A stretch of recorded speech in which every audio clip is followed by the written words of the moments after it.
Chapter 5 मेरी dryer. मेरा ख्याल है कि मैं इस केस में उस दिन से रुचि लेने लगा जब पहली बार एबीसी रेलवे गाइड का जिक्र हुआ। उससे पहले मैं इतनी दिलचस्पी नहीं जगा पाया था। किसी पिछली गली में एक दुकान में एक बुढ़िया की हत्या अखबारों में छपने वाले आम अपराधों जैसी थी। उसमें कोई खास बात लगी ही नहीं। मैंने तो 21 तारीख का जिक्र करने वाली चिट्ठी को महज एक इत्तेफाक मान लिया था। मुझे विश्वास था कि श्रीमती ऐशर अपने पियक्कड़ जानवरवती का शिकार हो गई थी, परंतु अब इस रेलवे गाइड, जो एबीसी गाइड के नाम से जानी जाती थी क्योंकि उसमें सब रेलवे स्टेशनों के नाम वर्णक्रम से दिए गए थे, के जिक्र ने मेरे अंदर उत्तेजना की एक लहर दौड़ा दी। यकीनन दूसरा इत्तेफाक तो नहीं हो सकता। उस घिनौने अपराध ने एक नया रूप ले लिया। वो रहस्यमय आदमी कौन था जिसने श्रीमती एचर की हत्या की थी और एक एबीसी रेलवे गाइड पीछे छोड़ गया था। थाने से बाहर आकर हम लोग सबसे पहले मृत औरत का शव देखने शवगृह गए। मैंने जब उस झुर्रियों से भरे चेहरे को देखा जिसमें बाल कनपट्टियों से पीछे की ओर खींचकर बनाए गए थे, तो मुझे बहुत अजीब सा लगा। वह चेहरा इतना शांत, हिंसा से इतना दूर लग रहा था। इससे पता ही नहीं चला इसे किसने मारा। सार्जेंट ने कहा, डॉक्टर कर का यही कहना है। मुझे खुशी है कि ऐसा ही था। बेचारी, वह एक शालीन औरत थी, कभी खूबसूरत भी रही होगी। पायरो बोला, सच में? मैं अविश्वास से बुदबुदाया, हाँ, चेहरे की हड्डियां और सिर की बनावट देखो। चादर वापस डालते हुए उसने सांस भरी और हम शव गृह से बाहर आ गए। हमारा अगला कदम पुलिस सर्जन से मिलना था। दिखने में योग्य डॉक्टर कर अधेड़ावस्था का था। वह जल्दी जल्दी और विश्वास से बोलता था। हथियार तो मिला नहीं, वह बोला। यह कह पाना संभव नहीं है कि वह क्या रहा होगा। कोई भारी डंडा, मुकदर, रेत भरा थैला, इसमें से कुछ भी हो सकता है। क्या इस तरह की चोट पहुंचाने के लिए बहुत ताकत की जरूरत है? डॉक्टर ने एक पैनी निगाह पायरों पर डाली। मतलब कि क्या एक 70 वर्ष का कमजोर बुढ़ा आदमी यह काम कर सकता है? हाँ, यह पूरी तरह मुमकिन है। अगर हथियार का सिरा काफी भारी हो तो एक काफी कमजोर आदमी भी ऐसा कर सकता है। तब तो एक औरत भी उतनी ही खूनी हो सकती है जितना एक मर्द। औरत? मैं मानता हूँ कि एक औरत को इस तरह के जुर्म के साथ जोड़ना मुझे सूझा ही नहीं, लेकिन हाँ, यह संभव है, पूरी तरह संभव है। लेकिन मनोवैज्ञानिक स्तर पर मुझे नहीं लगता कि यह जुर्म एक औरत ने किया है। पायरो ने उत्सुकता से सहमति में सिर हिलाया। एकदम सही, एकदम सही। ऊपर से देखने में तो यह नामुमकिन लगता है, परंतु सारी संभावनाएं मानकर चलना चाहिए। शरीर कैसे पड़ा हुआ था? डॉक्टर ने हमें बारीकी से मृतका के शरीर की दशा का विवरण दिया। उसके मुताबिक जब वार किया गया होगा तो काउंटर की तरफ उसकी पीठ रही होगी, इसलिए हमलावर की तरफ भी। वह काउंटर के पीछे ढेर होकर गिरी थी, अचानक दुकान में प्रवेश करने वाले किसी की भी नज़र से परे। जब हम डॉक्टर कर का धन्यवाद करके बाहर आए तो पायरो बोला, तुमने देखा हेस्टिंग्स, हम पहले ही एशर की बेगुनाही के पक्ष में एक कदम आगे हैं। अगर वह अपनी बीवी को गालियां दे रहा होता और धमका रहा होता तो वह काउंटर पर उसका सामना कर रही होती। इसकी बजाय हमलावर की ओर उसकी पीठ थी। जाहिर है कि वह किसी ग्राहक के लिए झुककर सेल्फ से तंबाकू या सिगरेट निकाल रही थी। मुझे झुरझुरी सी हो आई। भयानक। पायरो ने गंभीरता से सिर हिलाया। बेचारी, वह मुंह में ही बोला। फिर उसने अपनी घड़ी देखी। मेरे ख्याल में ओवरटन यहाँ से ज़्यादा दूर नहीं। क्या हम जल्दी से वहाँ जाकर मृत औरत की भतीजी से मिल लें? पहले तो तुम दुकान पर जाओगे ना जहाँ पर जुर्म हुआ है? मैं वह बाद में करना चाहूँगा। मेरे अपने कारण हैं। इसके आगे उसने कुछ नहीं बताया और चंद मिनट बाद ही हम गाड़ी में लंदन रोड पर ओवरटन की दिशा में जा रहे थे। इंस्पेक्टर ने जो पता हमें दिया था वह गांव में लंदन से 1 किलोमीटर की दूरी पर बने एक अच्छे खासे आकार के घर का था। हमने घंटी बजाई तो उसका जवाब एक सुंदर काले बालों वाली लड़की ने दिया, जिसकी आंखें रोने के कारण लाल थीं। पायरो ने कोमलता से कहा, मेरे ख्याल में तुम ही मिस मेरी ड्रॉयर हो, यहाँ पार्लर मेड, घरेलू नौकरानी। जी हाँ, मैं ही हूँ जनाब। अगर तुम मालकिन को एतराज़ न हो तो क्या मैं चंद मिनट के लिए तुमसे बात कर सकता हूँ, तुम्हारी आंटी मिसेज ऐसर के बारे में? मालकिन बाहर गई है सर। मुझे यकीन है कि अगर आप अंदर आ जाएंगे तो भी वह बुरा नहीं मानेगी। उसने एक छोटी बैठक का दरवाज़ा खोला। हम भीतर चले गए और पायरो ने खिड़की के पास पड़ी कुर्सी पर बैठकर उत्सुकता से लड़की के चेहरे को देखा। तुमने अपनी आंटी की मृत्यु के बारे में सुना ही होगा। लड़की ने हाँ में सिर हिलाया। उसकी आंखों में एक बार फिर आंसू आ गए। आज सुबह सर पुलिस आई थी। ओह, बेहद खौफनाक। बेचारी आंटी, उसकी ज़िंदगी बहुत मुश्किल रही है और अब यह बहुत ही बुरा हुआ। पुलिस ने तुम्हें एंडोवर वापस जाने की राय नहीं दी? उन्होंने कहा कि मैं तहकीकात के वक्त ज़रूर आऊं, जो सोमवार को है सर। मगर मेरे पास वहां जाने के लिए कोई जगह नहीं। मैं अब दुकान पर जाने का सोच भी नहीं सकती और यहाँ दूसरी नौकरानी के न होने के कारण मैं मालकिन को और ज़्यादा तकलीफ नहीं देना चाहती। तुम अपनी आंटी से प्यार करती थी मैरी? पायरो ने कोमलता से पूछा। ज़रूर करती थी सर। वह मेरे साथ हमेशा बहुत अच्छी थी। मैं जब अपनी माँ के मरने के बाद आंटी के पास लंदन गई तब मैं 11 वर्ष की थी। जब मैंने नौकरी शुरू की तब मैं 16 वर्ष की थी। लेकिन छुट्टी वाले दिन मैं अक्सर दिन बिताने के लिए आंटी के पास जाती थी। उस जर्मन आदमी के साथ आंटी ने बहुत तकलीफ सही। वह उसे माई ओल्ड डेविल कहा करती थी। वह आंटी को कभी भी कहीं भी शांति से नहीं रहने देता था। भिखमंगा ठग जानवर कहीं का। क्या तुम्हारी आंटी ने कभी कानूनी तौर पर इस जुल्म से आज़ादी पाने के लिए नहीं सोचा? वह उसका पति था सर, इस बात से भागा नहीं जा सकता था। लड़की ने सादगी से परंतु निश्चित ढंग से कहा। सच सच बताओ मैरी, क्या वह उसे धमकाया नहीं करता था? जी हाँ सर, वह उसे बहुत बुरी बुरी बातें बोला करता था, जैसे कि वह उसका गला काट देगा वगैरह वगैरह। अंग्रेजी और जर्मन दोनों भाषाओं में कोसता और गालियाँ बकता।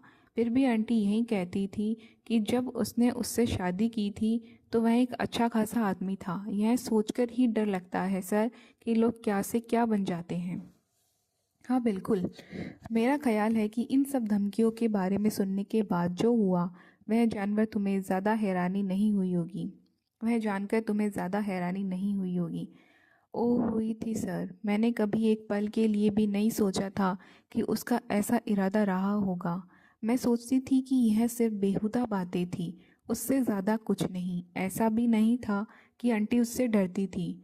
वह जब उससे शक्ति शक्ति से पेश आती थी तो वह कुत्ते की तरह दुम दबाकर खिसक जाया करता था। वह ही आंटी से डरता था। फिर भी वह उसे पैसे देती थी। आप जानते हैं, वह उसका पति था सर। हाँ, तुमने पहले भी कहा। वह एक दो पल रुका, फिर बोला, मान लो कि उसने उसे नहीं मारा। नहीं मारा? वह हैरानी से देखने लगी। मैंने यही कहा, मान लो किसी और ने उसे मारा। तुम्हें कुछ भी अंदाज़ा है कि वह कौन हो सकता है? मैरी ने उसे और भी अधिक हैरानी से देखा। वह नहीं जानती सर, यह मुमकिन नहीं लगता। नहीं।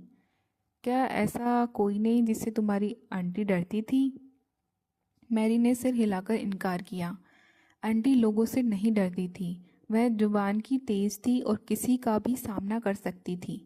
तुमने कभी उसे ऐसे आदमी का जिक्र करते हुए सुना जिसे उससे शिकायत हो? नहीं सर।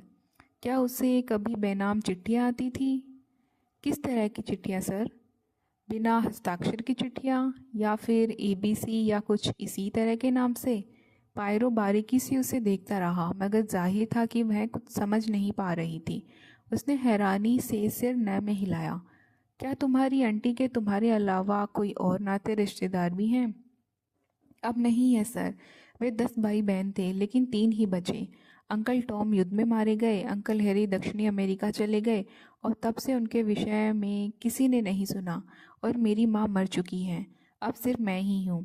क्या तुम्हारी आंटी की कुछ बचत थी, कुछ रुपया पैसा बचा कर रखा हुआ? हाँ, बैंक में बचत खाता था सर। उसके क्रियाक्रम के लिए काफ़ी, वह हमेशा यही कहती थी। वैसे गुजारा चलाने के लिए ज़्यादा उसके पास कुछ नहीं था, उस शैतान के चलते। पायरो ने कुछ सोचते हुए सिर हिलाया। फिर वह जैसे उससे नहीं खुद से ही बोला, इस वक्त तो हम अंधेरे में हैं, कोई दिशा नहीं मिल रही। चीज़ें कुछ साफ हो जाए तो। वह उठ खड़ा हुआ। मुझे अगर कभी भी तुम्हारी ज़रूरत पड़ी मेरी, तो मैं तुम्हें इस पते पर लिख दूंगा। सच तो यह है सर कि मैं यहाँ नौकरी छोड़ रही हूँ। मुझे देहात पसंद नहीं। मैं यहाँ इसलिए रह रही थी कि मुझे लगता था कि मेरे नज़दीक होने से आंटी को राहत मिलती थी। लेकिन अब उसकी आंखों में फिर आंसू भर आए। मेरे यहाँ रहने का कोई कारण नहीं। मैं वापस लंदन चली जाऊंगी। एक जवान लड़की के लिए वहाँ रहना ज़्यादा आसान है। मैं चाहता हूँ कि जब तुम वहाँ जाओ तो मुझे अपना पता दे दो। यह मेरा कार्ड है। उसने कार्ड मैरी को थमा दिया। मैरी ने उलझन में माथे पर त्योरी डाले कार्ड को देखा। पुलिस से आपका कोई वास्ता नहीं सर? नहीं, मैं एक प्राइवेट जासूस हूँ। मैं कुछ पल खामोशी से खड़ी उसे देखती रही। अंततः वह बोली, क्या कुछ अजीबोगरीब हो रहा है सर?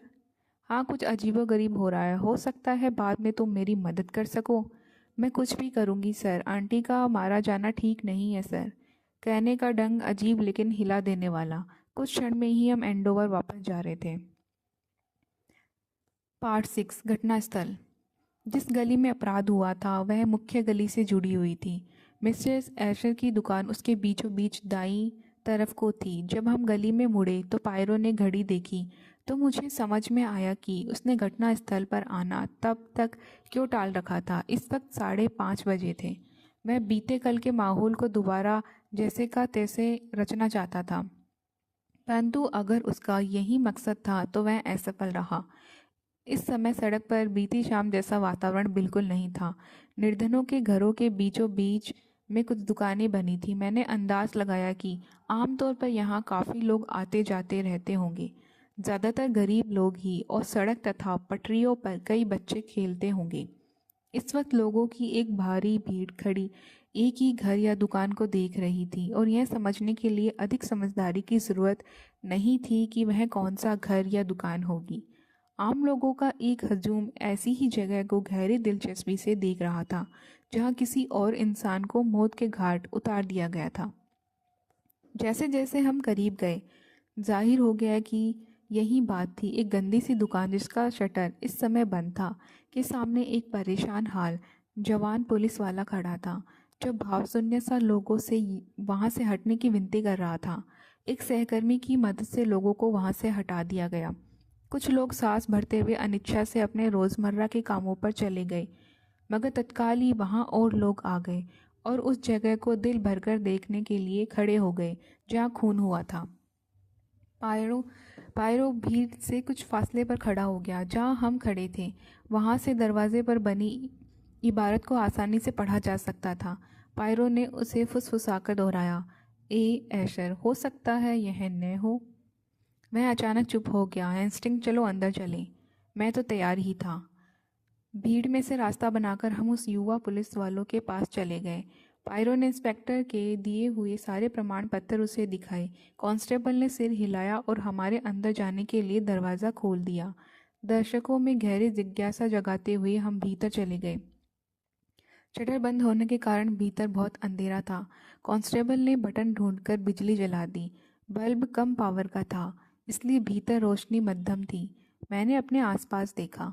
छोटी सी गंदी जगह, कुछ सस्ती पत्रिकाएं इधर उधर बिखरी हुई और एक दिन पुराने अखबार, सब पर दिन भर की धूल। काउंटर के पीछे छत तक बने सेल्फ सिगरेट के पैकेटों और तंबाकू से खचाखच भरे हुए, एक दो मर्तबान टॉफियों के भी। एक छोटी सी मामूली दुकान, इस तरह की हजारों दुकानों में से एक। कांस्टेबल धीमी आवाज में घटनास्थल का वर्णन कर रहा था। वह काउंटर के पीछे ढेर हुई पड़ी थी। डॉक्टर के अनुसार उसे पता ही नहीं लगा उसे किस चीज़ से चोट लगी। वह ज़रूर ऊपर किसी सेल्फ तक पहुंचने की कोशिश कर रही होगी। उसके हाथ में कुछ नहीं था क्या? नहीं सर, लेकिन नीचे उसके पास ही प्लेयर्स का एक पैकेट पड़ा हुआ था। पायरो ने सिर हिलाया। उसकी आंखें उस छोटी सी जगह के चारों तरफ घूम रही थी ध्यान से देखते हुए। रेलवे गाइड कहाँ पड़ी थी? यहाँ सर, कहकर कांस्टेबल ने काउंटर पर एक जगह इशारा किया। वह एंडोवर वाले पन्ने पर खुली थी और उल्टी पड़ी हुई थी। लगता है जैसे वह लंदन जाने वाली गाड़ियों के बारे में पढ़ रहा था। अगर ऐसा है तो हो सकता है वह एंडोवर वासी रहा ही न हो, लेकिन यह भी हो सकता है कि रेलवे गाइड किसी और की हो जिसका खून से कोई लेना देना ही न हो और वह सिर्फ उसे यहाँ भूल गया हो। उंगलियों के निशान, मैंने सुझाया। उसने नए में सिर हिलाया। पूरी तरह की जांच की गई, कोई निशान नहीं थे। काउंटर पर भी नहीं। बहुत ज़्यादा सर, सारे के सारे गड़मड़। उसमें कुछ ऐशर के भी थे। यह कहना जल्दी होगा सर। पायरो ने सिर हिलाया और पूछा कि क्या मृत औरत दुकान के ऊपर रहती थी। जी हाँ सर। आप दुकान के पीछे वाले दरवाजे से सीधे चले जाइए। आपके साथ न चलने के लिए मुझे क्षमा करें सर, मगर मुझे यहीं रहना पड़ेगा। पायरो उस दरवाजे के अंदर गया और मैं उसके पीछे। दुकान के पीछे एक निहायत छोटा सा कमरा रसोईघर था। वह साफ सुथरा था, मगर देखने में बहुत नीरस और बेहद कम फर्नीचर से युक्त। शेल्फ पर कुछ फोटो रखे थे। मैं जाकर उन्हें देखने लगा। पायरो भी मेरे पास आ गया। कुल 3 फोटो थे। एक उस लड़की मैरी ड्रॉयर की सस्ती सी तस्वीर थी जिसे हम दोपहर को मिले थे। जाहिर है उसने अपने सबसे बढ़िया कपड़े पहने थे। उसके चेहरे पर वही भावशून्य मुस्कान थी जो अक्सर विशेष पोज बनाने के लिए चेहरे के भाव को बिगाड़ देती है और जिससे तुरंत ली जाने वाली फ़ोटो बेहतर होती है।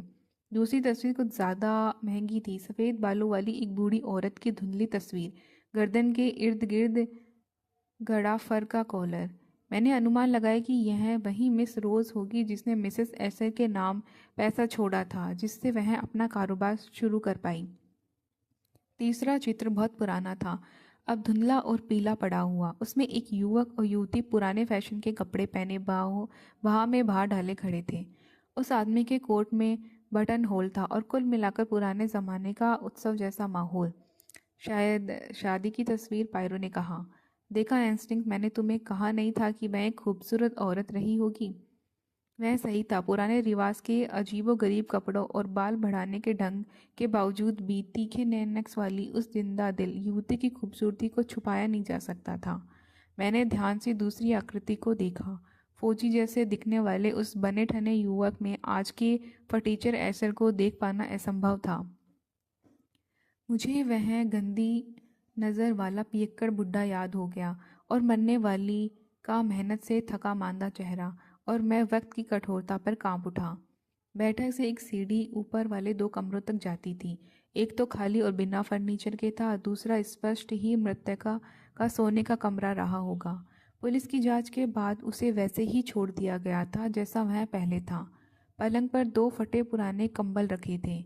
एक दराज में अच्छी तरह रफू किए गए अंदरूनी कपड़ों का छोटा सा ढेर, दूसरे में खाना बनाने की विधियाँ, ग्रीन ओएसिस शीर्षक से कागज़ की जिल्द वाला एक उपन्यास, एक जोड़ी सस्ते चमकते हुए बेकार नए मोजे, चीनी मिट्टी की कुछ सजावटी चीज़ें, एक टूटा हुआ चरवाहा और एक नीले पीले धब्बों वाला कुत्ता। खूंटियों पर टंगी एक बरसाती और एक ऊनी जम्पर स्वर्गीय श्रीमती एलिस एशर की यही जायदाद थी। यदि कोई निजी कागजात वहाँ रहे होंगे तो पुलिस इन्हें ले गई होगी। बेचारी, पायरो बुदबुदाया। चलो हेस्टिंग्स, हमारे लिए यहाँ कुछ नहीं।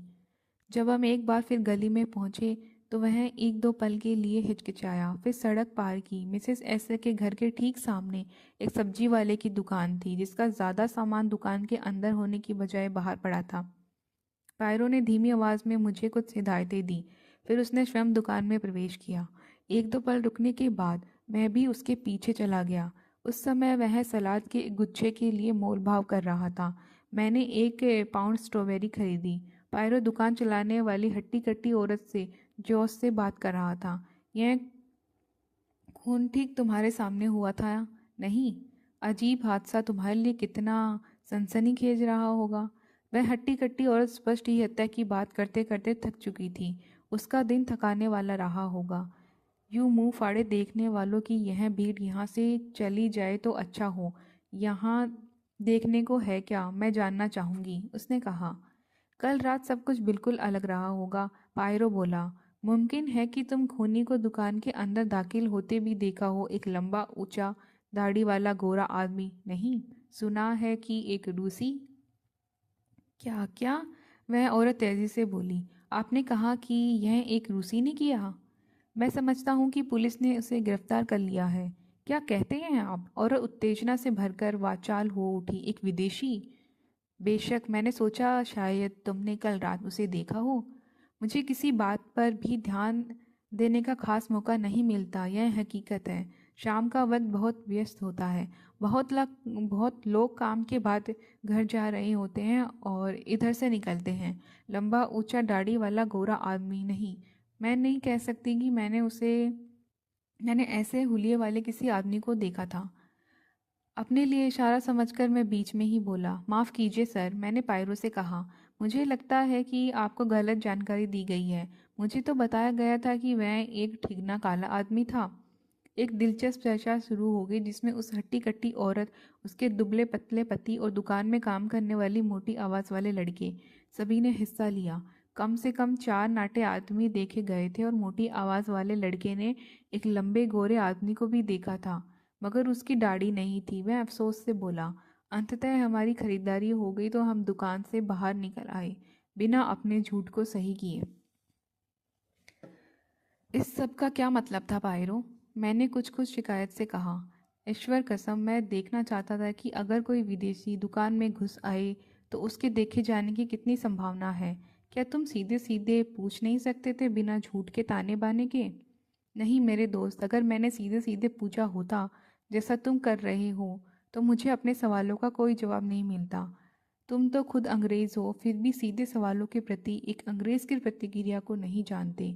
उनकी प्रतिक्रिया होती है शक, और परिणाम होता है चुप्पी। अगर मैंने उन लोगों को जानकारी देने के लिए कहा होता तो वह सीप की तरह खामोश हो जाते, लेकिन एक बात कह देने के बाद, वह भी गैर मामूली और बेतुकी, और खुद ही उसको काटने के बाद लोगों की जुबानें खुलने लगती हैं। हम यह भी जानते हैं कि वह काम का समय था, यानी हर कोई अपने सरोकार में व्यस्त होगा और पटरी पर कई लोग आ जा रहे होंगे। कातिल ने सही वक्त चुना हेस्टिंग। वह रुका और फिर नाराजगी से जोड़ा, क्या तुम्हारे पास कॉमन सेंस बिल्कुल नहीं है हेस्टिंग्स? मैं तुम्हें कुछ खरीदने को कहता हूँ और तुम जानबूझ के स्ट्रॉबेरीज खरीद लेते हो। वह अभी से तुम्हारे बैग से बाहर को आ रही है और तुम्हारा सूट खतरे में है। मैंने हताशा से देखा कि यह सही था। जल्दी से स्ट्रॉबेरीज एक छोटे लड़के को दे दी, जिसे बहुत हैरानी हुई और थोड़ा शक भी। पायो ने लड़के की हैरानी बढ़ाते हुए साथ में सलाद के पत्ते भी दे दिए। वह नसीहत को स्पष्ट करता रहा, सस्ती सब्जी की दुकान से स्ट्रॉबेरीज नहीं, स्ट्रॉबेरी जब तक ताज़ी ताज़ी न चुनी गई हो उसका रस ज़रूर टपकता है। केला, कुछ सेब, पत्ता गोभी भी, मगर स्ट्रॉबेरीज? मुझे सबसे पहले यही सूझा।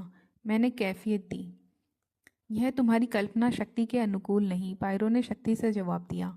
वह पटरी पर ठिठका। श्रीमती ऐशर की दाईं ओर वाली दुकान और घर खाली थे।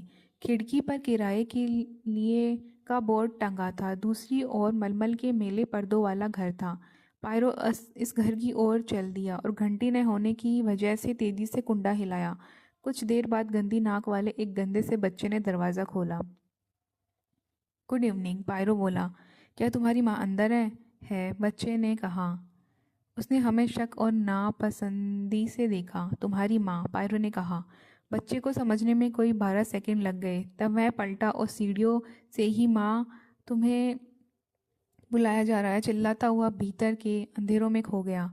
तीखे हाव भाव वाली एक औरत ने जंगले से झांका और नीचे उतरने लगी। अपना वक्त बर्बाद करने का कोई फ़ायदा नहीं, उसने कहना शुरू किया, मगर पायरो ने उसे टोक दिया।